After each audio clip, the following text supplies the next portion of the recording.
علیہ وآلہ وسلم کی حیات طیبہ میں یہاں ایک کھجور کا تنا ہوا کرتا تھا۔ نماز پڑھنے کے بعد رسول خدا اس تنے کا سہارا لے کر مسلمانوں سے خطاب کیا کرتے تھے۔ ایک مومن خاتون نماز کے لیے روزانہ مسجد میں آتی تھی۔ ایک دن اس خاتون نے آن حضرت سے کہا، یا رسول اللہ، آپ بوڑھے ہو چکے ہیں اور اب آپ نماز کے بعد کھڑے ہو کر خطبہ نہیں دے سکتے۔ میرا بیٹا بڑھئی ہے، اگر اجازت دیں تو وہ آپ کے لیے ممبر بنا دے گا اور آپ اس پر بیٹھ کر خطبہ دیا کریں گے۔ نبی اکرم صلی اللہ علیہ وآلہ وسلم نے اس کی پیشکش قبول فرمائی۔ عورت نے اپنے بیٹے سے کہا کہ وہ آن حضرت کا ممبر تیار کرے۔ اس نے آپ کے لیے ایک ممبر بنایا جس کی 3 سیڑھیاں تھیں۔ وہ بنا کر مسجد نبوی میں لے آیا اور آن حضرت کے خطبہ کی جگہ پر اسے رکھ دیا۔ جب اس دن نبی اکرم صلی اللہ علیہ وآلہ وسلم نماز سے فارغ ہوئے تو آپ ممبر کی طرف تشریف لائے۔ جب آپ ممبر کی طرف جا رہے تھے اور اس کھجور کے تنے کے قریب سے گزرے تو تنے سے رونے کی آواز بلند ہوئی، جسے تمام مسلمانوں نے سنا اور اس کے رونے سے آن حضرت خود بھی متاثر ہوئے۔ آپ نے اس تنے کو سینے سے لگایا جس سے وہ پرسکون ہو گیا۔ پھر آپ نے اس سے فرمایا، اے کھجور کے تنے، گھبرا نہیں، میں نے تیرے متعلق خدا سے درخواست کی ہے کہ وہ تجھے جنت کا درخت بنائے گا۔ اس کے بعد تنا خاموش ہو گیا اور اس کے رونے کی آوازیں رک گئیں۔ بیان کیا جاتا ہے کہ وہ تنا بنی امیہ کے عہد تک مسجد میں باقی رہا۔ اولاد مروان کے عہد حکومت میں مسجد کی توسیع کی گئی تو اس کو کاٹ کر پھینک دیا گیا۔ ایک مومنہ خاتون 300 درہم کی تھیلی لے کر نبی اکرم کی خدمت میں حاضر ہوئی۔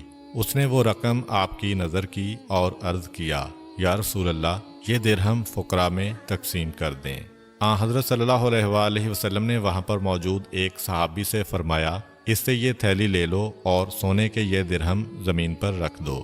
صحابی نے وہ تھیلی لی اور خاتون کے سامنے اسے انڈیلا تو اس میں سے سونے کے درہم زمین پر گرنے لگے۔ جب خاتون نے یہ منظر دیکھا تو وہ حیران رہ گئی اور اس نے کہا، یا رسول اللہ، میں تو اس تھیلی میں چاندی کے درہم ڈال کر لائی تھی، اب سونے کے درہم اس میں سے کیسے برآمد ہوئے؟ آن حضرت صلی اللہ علیہ وآلہ وسلم نے فرمایا، تعجب مت کرو، میں نے کہہ دیا کہ درہم سونے کے ہیں، اللہ تعالیٰ نے انہیں سونے میں تبدیل کر دیا۔ ایک مرتبہ ابو جہل اپنے ایک یہودی دوست کو ساتھ لے کر نبی اکرم صلی اللہ علیہ وآلہ وسلم کے پاس آیا اور بڑی بےہودگی سے کہا، محمد، تو کب تک ہمارے خداؤں کے خلاف جسارت آمیز باتیں کرتا رہے گا؟ اگر تو نے اپنی نبوت کے دلائل و معجزات پیش نہ کیے تو ہم تجھے قتل کر دیں گے۔ نبی اکرم صلی اللہ علیہ وآلہ وسلم نے فرمایا، جو کچھ تم چاہتے ہو عنقریب تمہیں دکھاؤں گا۔ ابو جہل نے اپنے یہودی ساتھی سے مشورہ کیا کہ بتاؤ محمد سے کس طرح کا معجزہ طلب کریں جس کے پیش کرنے سے یہ عاجز آ جائے۔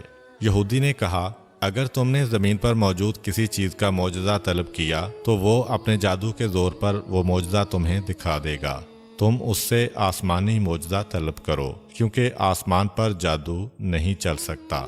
ابو جہل نے کہا، محمد، اگر چاند کے 2 ٹکڑے کر دے تو ہم تجھ پر ایمان لائیں گے اور تیری بیعت کریں گے۔ نبی کریم نے ابو جہل سے وعدہ لیا، اس نے آپ سے پختہ وعدہ کیا۔ اس گفتگو کے دوران قریش کے 14 سرکردہ افراد بھی شریک تھے۔ انہوں نے بھی آپ سے یہی وعدہ کیا کہ اگر آپ نے چاند کے 2 حصے کر دیے تو ہم سب آپ پر ایمان لے آئیں گے۔ اس وقت جبریل امین خدا کی طرف سے آپ پر نازل ہوئے اور انہوں نے کہا کہ اللہ کہہ رہا ہے کہ ہم نے افلاک و نجوم کو آپ کے تابع کر دیا ہے، آپ جب چاہیں گے وہ آپ کے حکم کی تعمیل کریں گے۔ اللہ کا وعدہ سن کر آپ مطمئن ہو گئے اور آپ نے فرمایا کہ جب چاند مکمل جوان ہو کر بدر کامل کی صورت اختیار کرے گا تو میں اس رات یہ معجزہ پیش کروں گا۔ الغرض 14ویں کی رات ہوئی۔ اس رات حسب وعدہ پیغمبر اسلام صلی اللہ علیہ وآلہ وسلم کوہ ابو قبیس پر چڑھے۔ آپ کے ساتھ مسلمانوں کی ایک جماعت تھی اور دوسری طرف سے ابو جہل اپنے یہودی دوست اور مشرکین کے گروہ کو لے کر آیا اور وہ بھی کوہ ابو قبیس پر بیٹھ گئے۔ معجزہ دکھانے سے قبل آپ نے ان سے دوبارہ عہد و پیمان لیا کہ اگر چاند کے 2 ٹکڑے ہو گئے تو وہ آپ کی نبوت پر ایمان لائیں گے۔ پھر نبی اکرم صلی اللہ علیہ وآلہ وسلم نے اپنی مبارک انگلی سے چاند کی طرف اشارہ کیا تو چاند 2 حصوں میں تقسیم ہو گیا۔ نصف حصہ اپنی جگہ پر رہا اور نصف حصہ کافی دور چلا گیا۔ جبل حراء ان دونوں حصوں کے درمیان دکھائی دے رہا تھا۔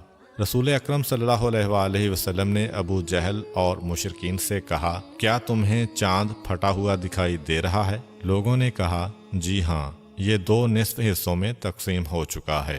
اگر آپ نبی ہیں تو اشارہ کریں، دونوں حصے یکجا ہو جائیں اور چاند اپنی پہلی حالت پر واپس آ جائے۔